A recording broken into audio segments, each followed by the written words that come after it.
What the city is talking about. The news that impacts you.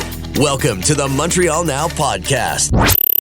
Just chatting with Pablo Rodriguez and Fred Beauchemin. We're both in studio today. So look, today's the first official day of the provincial Liberal leadership campaign. When I said that to you, first day. Yeah. Pablo said, we've been doing this for how long now? A couple of months at least? Yeah, 4 months, my friend. It's been a long ride, and there's another 5 months. Not even close. Yeah, we don't find out who it is until May. Exactly. Well, so May, you have June. A long way to go. June 14th. Okay.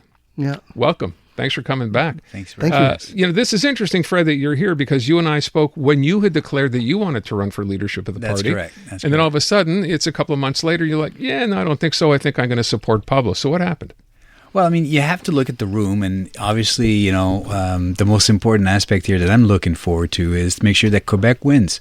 And what's required for Quebec to win is to actually have a strong Liberal Party of Quebec at the helm, like becoming a credible alternative to what's out there right now at the moment. And the person that actually is able to bring people together, bring people that are not voting, that were not voting Liberal in the last elections, to vote Liberal again, Pablo's the guy. So from my perspective... I thought you were the guy. Well, in terms of being able to bring people the way Pablo is able to bring people, he's the one that has the most potential. Why Pablo? You have that, other people running. I'm saying why him? For that reason, the other reason as well is I think, you know what? You could actually have a great idea, okay? But then you have to think about execution of the idea. And a good execution comes with experience. He has 20 years of experience in government, which means day one, the machine is going to start rolling. So from my perspective, execution, experience, knowledge, the ability to bring people together, these are all the good reasons. I'm going to move on from you, but I will point out when we first spoke, I think the quote was, the federal government, because Pablo is a former federal minister, we're spending like drunken sailors. Remember you said that about... and I'm not retracting from... Did you say that? I sure did. Not about you specifically, but you're tarred with the same brush as the federal government, right? For sure. But the point being exactly that is that it was the actual government itself. And you know the way it works in a government body, like the obligation to remain with what the caucus has decided is law. And so whatever is decided at caucus, the party goes with that, and that's it. That's all. Pablo would have had some different opinion, obviously, but he's going to keep that to himself. But as soon as he became independent, he had two chances of voicing his opinion as it relates to finance, as it relates to the $250 check that Justin wanted to give to everybody, and the GST break that he wanted to. Well, he actually did, and so on both occasions, Pablo rejected the opportunity. So It was a bad idea. The GST and the $250. Well, you knew what the deficit was going to be enormous, as we found that it is. It's $62 billion. Yeah. You were not. Is that one of the reasons you decided to leave? No, but as Fred said it, we send from Quebec strong Quebecers to Ottawa to stand up for Quebec and for our people, this and that. And that's what I did. And sometimes you win, sometimes you lose, sometimes you agree, sometimes you disagree. But at the end of the day, especially when you're in cabinet, you have to, you stick with the decision. Now I'm my own man with my own view, my own opinion, my own team, and we're going to present very solid ideas, and people will decide on that. But before, I just want to first thank you, Fred, for the kind words. It means a lot to me, really, and to have the support of someone like Fred, who plays a key role in Quebec, in caucus, as a finance guy. Did you hear him talk about the economy, about public finances? He's amazing. So having him on the team is a privilege and an honor. I would point out as well, so when you were going to run, Carlos Leitao, former finance minister, was in your corner, so I'm guessing he is now backing Pablo Rodriguez as well. Is it fair to say that? It's fair to say that Carlos is supporting the idea that I endorse Pablo, but I think because of the new role he has at the Bank of Canada, it was going to remain outside in terms of... So, all right, so let's talk a little bit about, and we talked about this the first time after you had announced, it seems to me from everything I'm hearing today, another candidate, Charles Milliard, had a press conference this morning. He's being backed by Raymond Bachand, who's a former finance minister here. Mr. Bachand was asked about you. You're going to have to put on your headset to hear this. Take a listen and then tell me what you think of what he had to say here. Brian? When Quebecers in the regions, not in Montreal, are going to vote Bloc or PC, rejecting the Liberal Party of Canada, that the Liberal Party of Quebec would choose as a leader the person that was the right-hand man, the leader of that government for the past 10 years in Quebec, it surprises me. Did you hear that? No, you heard something. Just a little bit, but okay, he said it surprises him that someone like, again, tying you to the federal government would choose to decide to do this. He's surprised by that. What's your reaction to him? Well, I think first of all, I'm very happy that Raymond gets involved. He's someone that played an important role, and I'm telling people to do exactly that, to come back home. Like I started with the Quebec Liberal Party, and I'm coming back to the Quebec Liberal Party. And my message is, come back home, guys.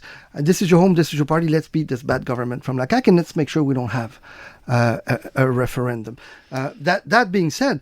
Hold on, you just tied the CAQ to the referendum. Did you mean to say the PQ? No, PQ. No. But I mean, let's get rid of this very bad government, la CAQ, and make sure that we don't have a referendum, which means let's make sure that the Parti Québécois doesn't get in there. But if you look at the polls today, if you don't have a strong and united Liberal Party, then it's the Parti Québécois that comes in. And you and I and many others, we've been through 95. We don't want to go back there. Now, when someone talks about, say, oh, he's from Montreal. First, I'm from Sherbrooke, by the way. And I came here when I was 25. But second of all, it's a bit like the same speech from la CAQ, like pitting Montreal against regions. Yes, I live in Montreal, and I'm proud of it. I love my city. And if I could add, it plays to the same point we were saying before. I mean, you want somebody with experience in government to be there day one. So the person and the team actually knows how to run the machine day one. So you can't criticize for the experience and then saying you actually want someone without experience to lead the machine. Understood. Listen, it would seem to me a big part of the problem for you is going to be the fact that people will say, well, it's Pablo, he was a federal minister. That's going to be there. That's not going away. So you have to explain that basically every time. And I get that. The other question is, if you're going to win this leadership, right?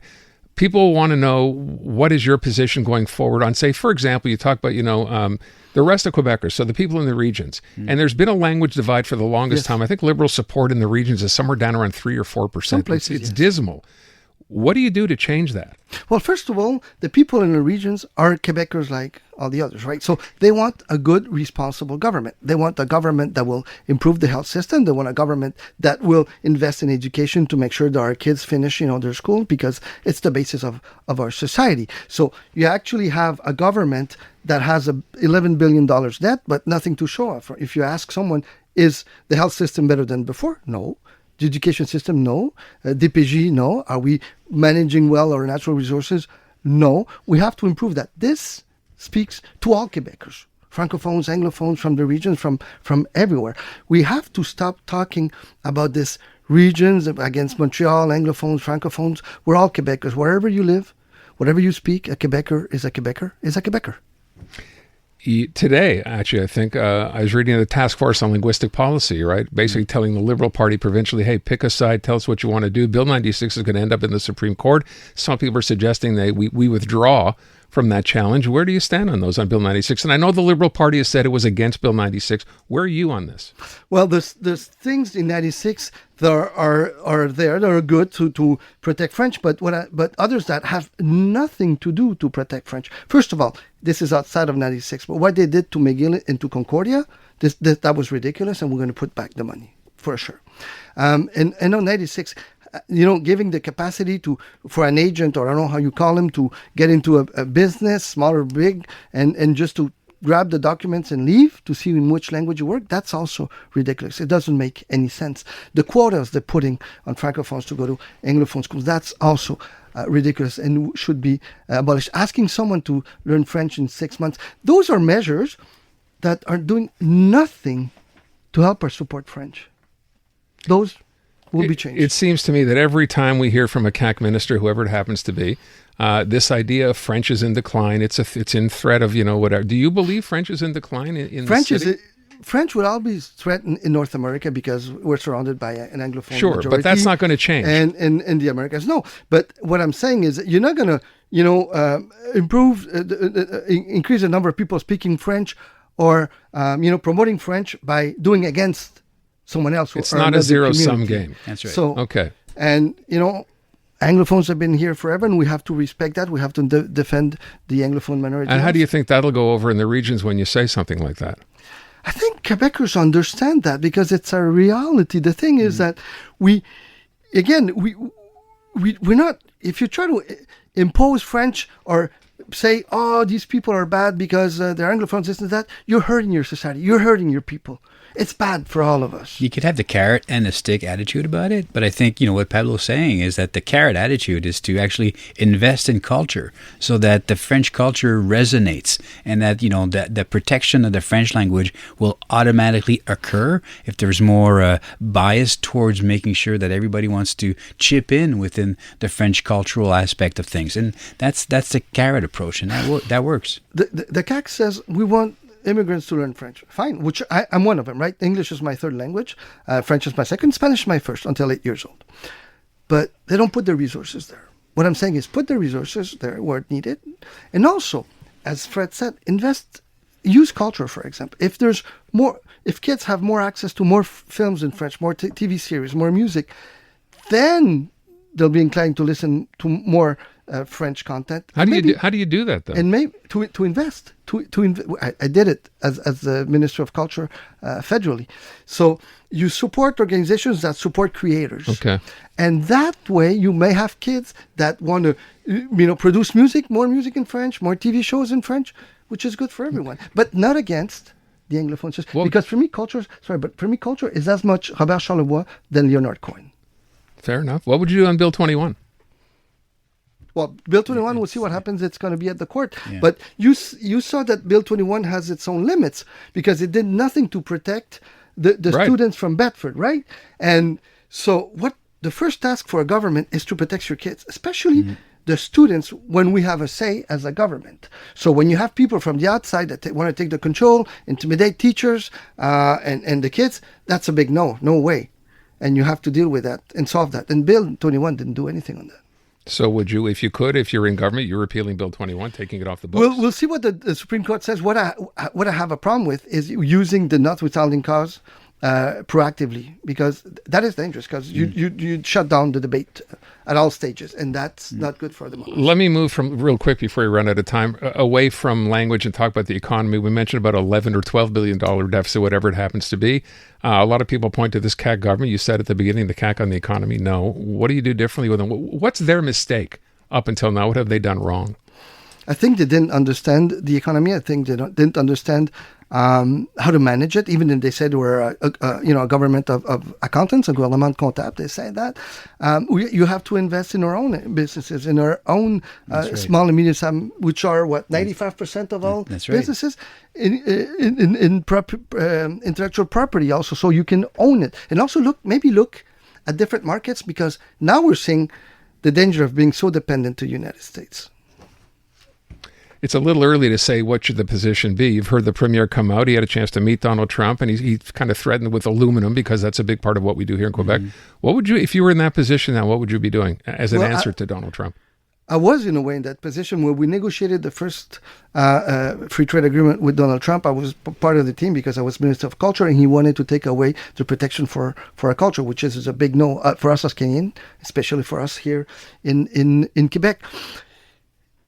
It's important to remember that a lot of the states, their biggest client, their number one client, is Canada. Right. In some cases, Quebec. So what we did at the time, first we had a united position, which is absolutely needed. But also, we went to see the governors, let's say Tennessee, and says, okay, bourbon, if you guys impose on us tariffs, well, your bourbon is going to be imposed. So you take specific examples where that would hurt them, and that allows us to use them, for them to go to Washington and tell them, hey, watch it, because you can hurt my state. I mean, I've heard the Prime Minister too many times talk about ketchup and bourbon and playing cards. I mean, it doesn't really resonate, other than I understand what you're saying. Individually, you try to hurt them. I know. It worked. I'm wondering, though, at the end of all this, if this is actually going to happen with this, if he follows through, and chances are, I don't know what's in his head. If he does, he's going to hurt his own people, because if he does, and softwood lumber is way more expensive, if the energy cost is way more expensive in the States, then prices of houses and everything are going to go high. So he's hurting his own people. Net of natural resources, net of lumber, net of oil and gas, net of minerals, we're net importers of U.S. products. So if you take those out of the equation, at the end of the day, the U.S. consumer is going to pay the price.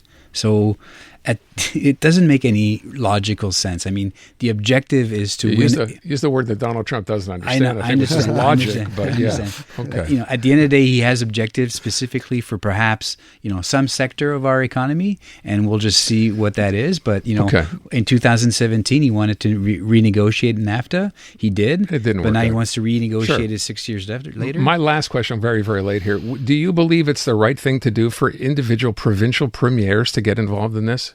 Like Daniel Smith? They should go. They should go as a team. It's kind of weird to see them running to see Donald Trump, because you give a message of division.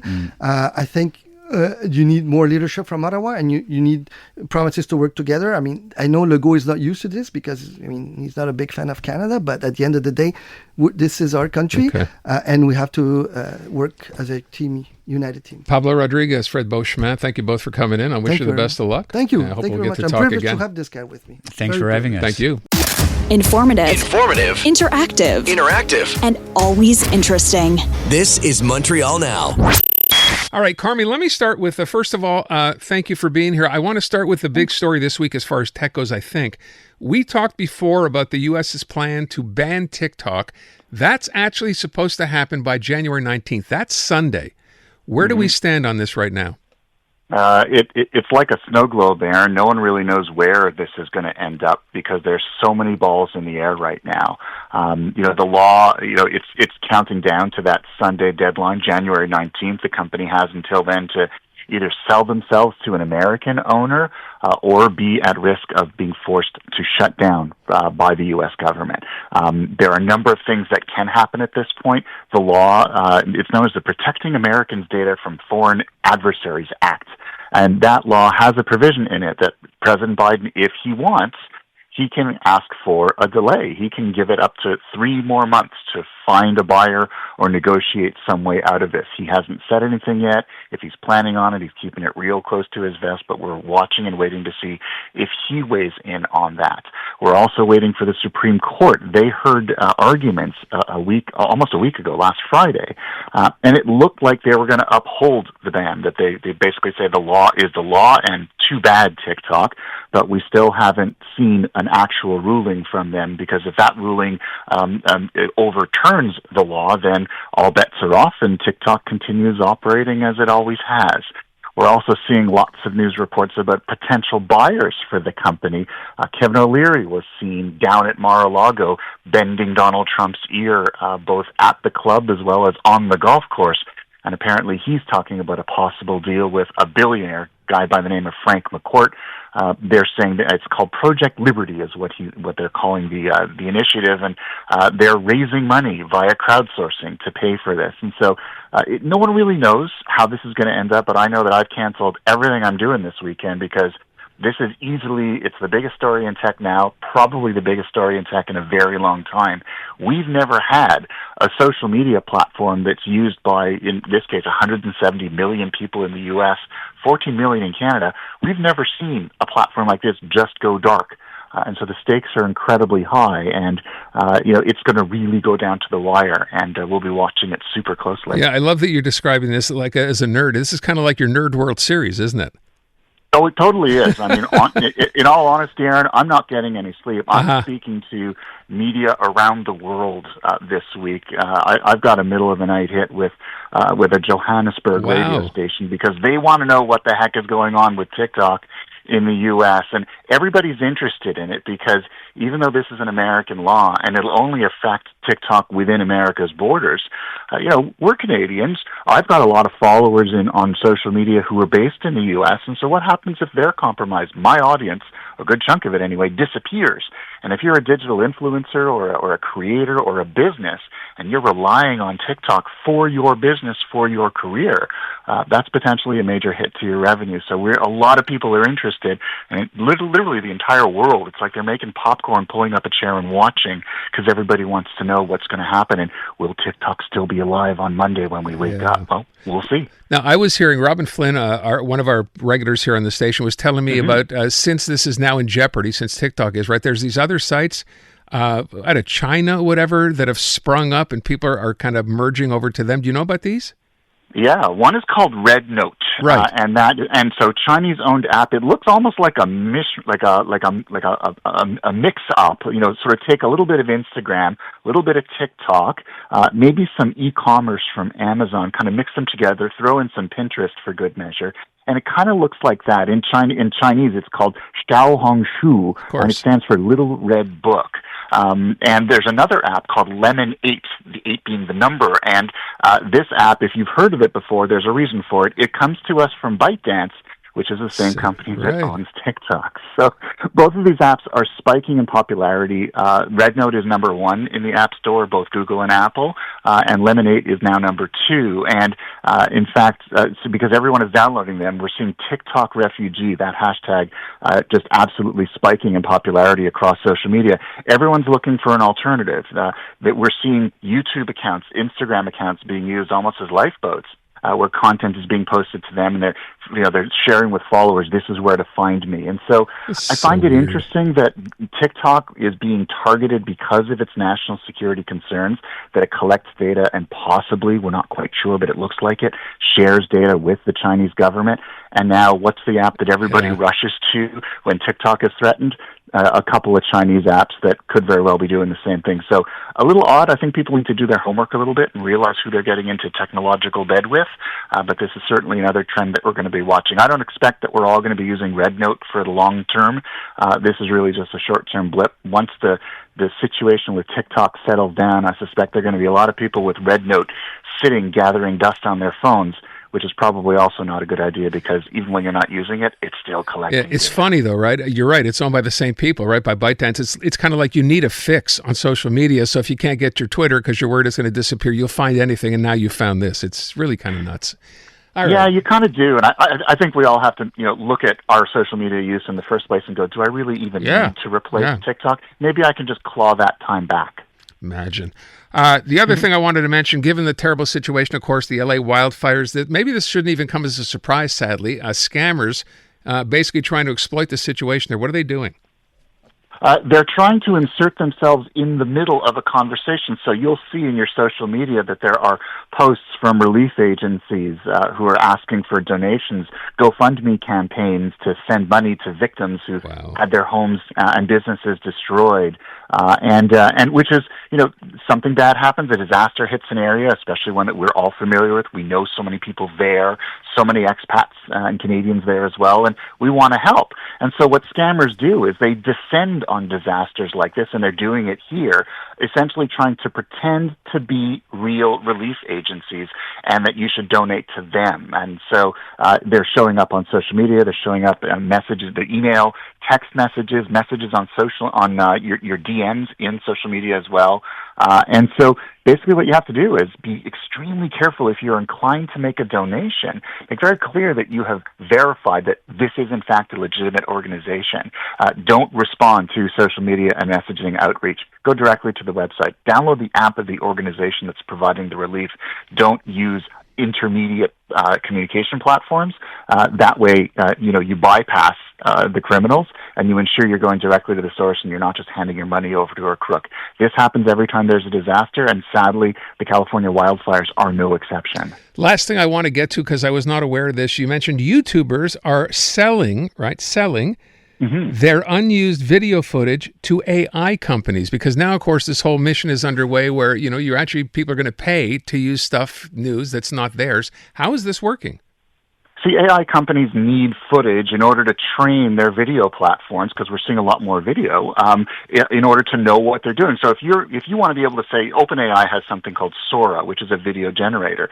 If you want to be able to tell Sora, build me a video that does X, Y, and Z, that, shows me sitting in traffic on the DeKalb Expressway, then you need to train it. What does footage sitting in traffic on the DeKalb Expressway look like? And so these companies, OpenAI, Google, Anthropic, Amazon, they're all looking for footage wherever they can find it. And as it turns out, a lot of YouTubers and TikTokers and digital content creators, they're approaching them and they're asking them for their footage. And so it doesn't even have to be something that they shared online. It just could be throwaway footage that is part of a video that they recorded.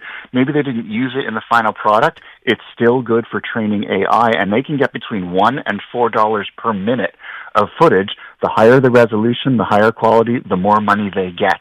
And so this is a thing. If you're a video producer, start thinking about who you can sell this to, because you can make a pretty penny just from footage that you would have probably tossed out otherwise. Well, it's nice to know at least they're asking, right, without taking. All right. Yeah, exactly. Things are changing. They're not just taking it without permission. They're starting to ask, and they're starting to open up their wallet. Nice to see. Carmi, thanks so much. Appreciate it. Thanks so much, Aaron. Have a Carmi great week. Levy, CTV tech analyst. Yes, his World Series will be this weekend, watching to see what happens to TikTok. Very exciting time. Informative, Interactive, and always interesting. This is Montreal Now. And as promised, Charles Milliard. Yes, you've heard the name before. Yes, he's been here before. He has decided he would like to run for leadership of the Provincial Liberal Party. Welcome back.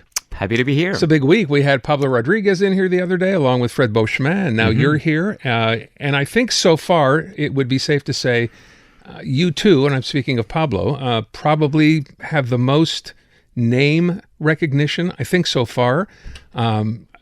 Look, I know no one's laid out their proposals necessarily for what they consider to be, the most important thing. When I asked Pablo, what was important for him in his run, he talked about the economy here, which is quite obvious that this government has done a pretty poor job there, and in a couple of other areas as well. What is it for you? What do you think is most important? What's the sort of crux of your campaign? Well, thank you for the invitation again, Aaron. You know what? I'll be clear. I intend to run a bread and butter campaign. So I want to talk about the day-to-day concerns of Quebecers, being francophones, anglophones, allophones. So we're going to talk about the economy, obviously. We're going to talk about the status of our SMEs throughout Quebec.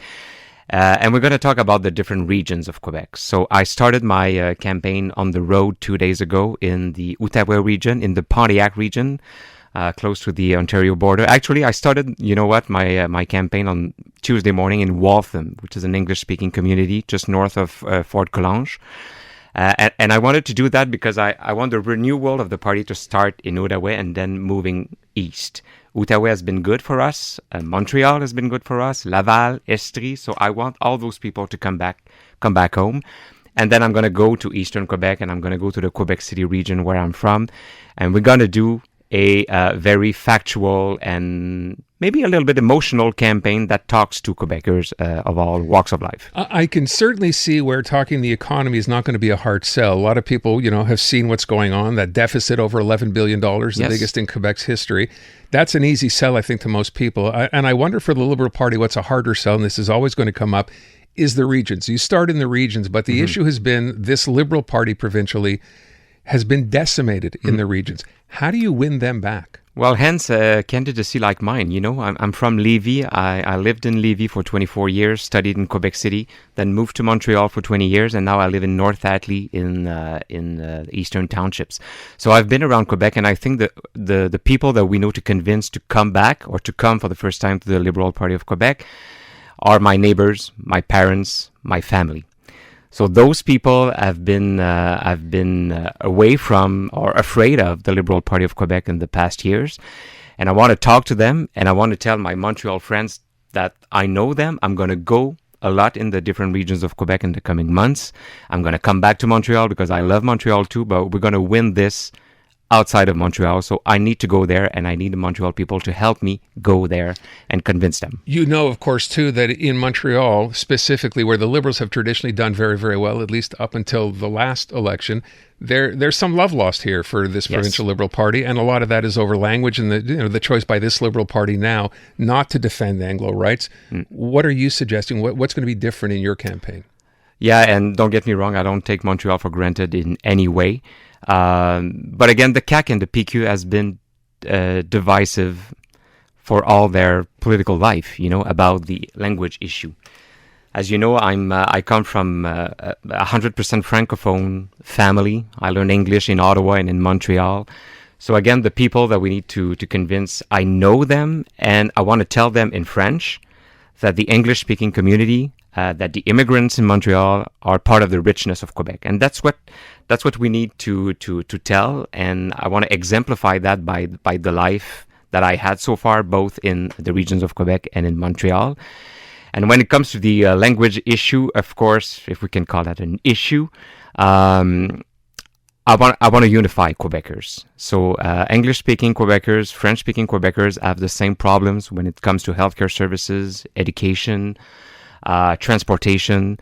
So I'm going to try to be as unifying as possible, and that's why I'm talking about having a bread and butter campaign, because I don't want to have a campaign about only immigration, language, and secularism. Those are important issues, but they're important mostly for journalists, I think, not to the Quebecers that I meet on a day-to-day basis. That's funny. You did, when you talked about an issue, you did it in air quotes, implying that it's perhaps not an issue, a real issue. But I will tell you from people we hear from on the radio, Bill 21 is an issue. Yes. Right? We know what happened at Bedford, and I'm not saying that even is a direct result of Bill 21. Mm-hmm. But where do you stand on Bill 21? Do you think that it should be repealed? Is it okay the way it is? And I did air quotes because I don't see that as a problem. That we can settle that by discussing with all the communities in Quebec. But as I think the same thing as for Bill 21 and Bill 96, we can be for secularism, we can be for the promotion of French, and be against Bill 96 and Bill 21 because they're going too far and they're causing problems to some Quebecers. So, for example, when it comes to Bill 96. I'm sorry, but it doesn't make any sense to ask immigrants to talk in French in 6 months. It just doesn't make any sense. I would love for that to happen, but it doesn't make any sense. There's too much red tape when it comes to the OQLF requirements for SMEs. And about secularism, I mean, we are a secular society, but you know what? Older Quebecers from my family, they have some wounds about the relationship between the Catholic Church and the state of Quebec in the past decades, and they don't want to go back there. But at the same time, the main framework of our way of life in Quebec and Canada is the respect of the Charter of Freedom and Rights. So I'll be very adamant about protecting those rights because, that's what being liberal is all about. So you think we can get through Bill 21 and through Bill 96 by discussing this and by modifying it, not by simply saying my program will make me want to repeal that and also not use the notwithstanding clause? I'm not going to renew the notwithstanding clause in 2029, I think, in 5 years. So that's the line of the party, by the way. And when it comes to Bill 96, I think we need to make some modifications, especially when it comes to, as I was mentioning, immigrants, SMEs. So we're going to be discussing that during the campaign. But again, don't get me wrong. I think it's an issue, but I don't think that's the only thing the Liberal Party should be talking about because Quebecers are expecting us on the ground of day-to-day concerns when it comes to the economy, again, and public services, because, and I'm going to end with that, the societal contract in Quebec is broken. So we pay taxes, and we're expecting public services that are not coming, especially when it comes to healthcare. Can you make government smaller? Yes, I can. How much? Do you think it's too big now? Well, obviously, it's not too small. Obviously, there's... And you know what I find interesting is that Quebec City is really a public servant city, and that's the region where most of the people think that there's too many public servants. So I'll be discussing that, but obviously, if we want to make if you want to go back to the a balanced budget, we're going to have to talk about spending. Okay. But you know what? I want to be the candidate that's going to talk about more fiscal revenues coming from economic development throughout Quebec. So I want to work on the upper number and not, the revenue number and not the spending Where's number. that economic development coming from? Well, it's coming from entrepreneurs, like pharmacists, like corner stores, like manufacturers throughout Quebec, through our industrial parks that are saying, you know what, I think the business conditions are good in Quebec, so I'm going to invest my money, I'm going to try to make some money, hire people, and be prosperous in the different regions of Quebec. And I think we need to put conditions in place so that Quebecers feel want to try, that life. Last question, or second to last question, perhaps. Given what happened with education, universities, McGill, Concordia, that whole mess that the CAQ turned them into. What do you do in that situation? Well, what the Legault government did with McGill, Concordia, and Bishop was an unmitigated disaster, I would say. I live 10 minutes from Bishop in the Eastern Townships. I think those three universities are gems for the Quebec society. So honestly, I would respect them way more than what we've seen in the last months. So you could take away whatever provisions were put in there that have made their lives more difficult and say we're going to go back to where it was. Is that what you would do? Well, that's my intention. There might be some details that we need to discuss with my team, but the overall, everyone in my team is agreed that those universities are part of what makes Quebec a better place and a good place to learn. We are out of time. I thank you so much. I appreciate you coming in. You're going to have to invite me back. Absolutely. And you know what? I want you to understand how seriously we've taken your visit here. We got you sparkling water. Yeah, I know. It's a Montpellier. I've never seen another guest get sparkling water, Charles. So you should know that. I'm going to have to something. Keep some for the next time. Thank you so much for coming in. Best of luck. We will talk again, I am sure. Thank you. Charles Milliard, running for leadership of the Provincial Liberal Party. Informative, Interactive, and always interesting. This is Montreal Now. It is time for us to check in with Chris Dimakos. He's our CJAD 800 legal contributor. And Chris, a very timely story, as it turns out. I think people probably heard by now, a bit of an eye-opener, that over the past month, Quebec police arrested over 800 people for either driving drunk or being high. That's in 1 month. That was the story until the next story overtook it, which is a man, one of those people who was stopped by police for allegedly driving drunk, went to court, and it turns out he got off. And the reason why is kind of interesting, but more importantly than why is what this means for other people who may decide to go the same route. Now, this concerned a breathalyzer test that was administered, so can you pick it up from there and explain what happened? Right. So anytime you get pulled over, there are two times where tests are usually administered. First is roadside, right? And you have this little apparatus that basically tells the officer whether you pass, you are in a gray zone, or you're way over the limit. It's a very quick test, and that entitles them to bring you to the police station, which at that point there's a much more specific test that gives a reading on your blood alcohol content level. It's that second test that was discussed in this judgment, and basically what it says, and we've had many people challenge results of these tests, and what the law has evolved to suggest that there's a presumption that says that the operator, the person conducting the test, and with the machine, it's valid, it works, it's legit, and the results are credible. Now, what this defendant did was he was able to show that the police officer in question wasn't up to speed with his certifications, and there are certain requirements you have when you're a police officer to take the necessary trainings and to be up to date with the usage of the machine every 90 days. Well, they were able to show that this police officer was on break for 6 months at a time or 4 months at a time, and not to mention the police station where he was operating from had very little handle on administering all of the different officers and their credentials and keeping them up to date with such. So what the judge says was it was a really lax situation in terms of ensuring certification and making sure everyone is up to date with their credentials, and that's why they basically said we're gonna acquit this defendant just because the evidence in question is not strong enough. There's a doubt there as to whether or not the results can be relied on. So what does it mean for everyone? It just means that if you are in a situation where you get pulled over and you go through the whole process of being arrested and then being called to court for trial, your lawyers have to go through all of these different possible defenses that are there, ranging from when you got pulled over, what you were asked, what the machine, who took the results for the machine, what was the police officer in questions, what's their credentials like, what have they been doing for the past year at the station. So they go through all the whole thing. There's many different defenses.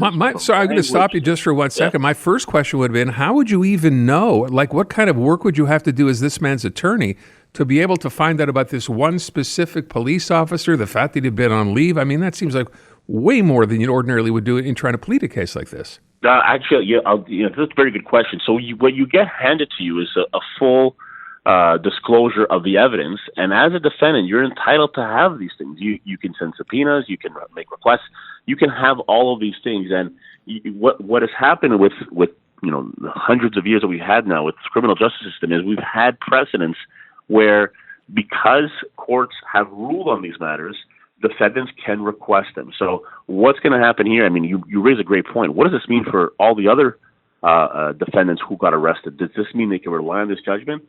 Well, it means that they might want to take a second look at who the officer was that conducted the test and take a look at their history over the last year, where they were, whether they're up to date with their certifications, and whether they can bring this forward as a possible defense. So again, it's just a question of doing your due diligence, and it's not a new defense. It's nothing that hasn't been tried before.